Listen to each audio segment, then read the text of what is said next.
Salut, alors on va résoudre la question 8. Cette fois-ci, il faut trouver la valeur entière, donc quel entier représente la lettre B dans les différentes égalités qui impliquent une fraction, évidemment.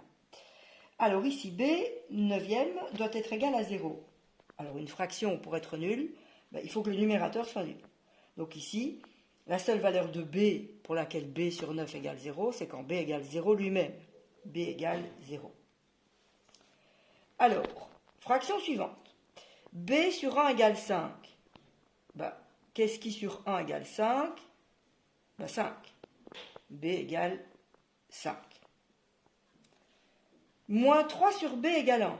Alors, une fraction est égale à 1 quand c'est la même chose au numérateur et au dénominateur. Si au numérateur j'ai moins 3, au dénominateur je dois avoir moins 3 aussi. Moins 3 sur moins 3 égale 1. Donc B égale moins 3. Deux dernières fractions. Là, c'est un petit peu plus compliqué.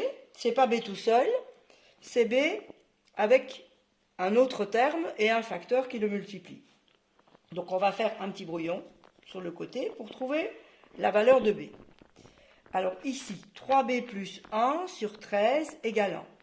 Il faut donc qu'au numérateur, ceci soit égal à 13 aussi, pour avoir 13 13e égale 1. Je reprends donc 3B plus 1, et je sais que 3B plus 1 doit être égal à 13. Si 3B plus 1 égale 13, ça veut dire que 3B égale 12. 3B égale 12. Si 3 fois B égale 12, B égale 12 divisé par 3, égale 4. B égale 4. Je l'ai trouvé en résolvant l'équation. Ici, même situation, sauf que c'est 0. Donc, il faut que le numérateur soit égal à 0 cette fois-ci. Je reprends le numérateur dans lequel se trouve B. 5B moins 10 égale 0. Alors, quand est-ce que 5B moins 10 égale 0 ? Quand 5B égale 10. Pour faire 10 moins 10 égale 0.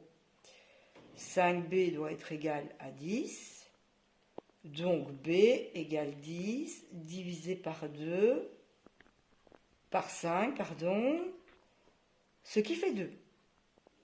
B égale 2, je reporte ma réponse, voilà, B égale 2. C'est fini.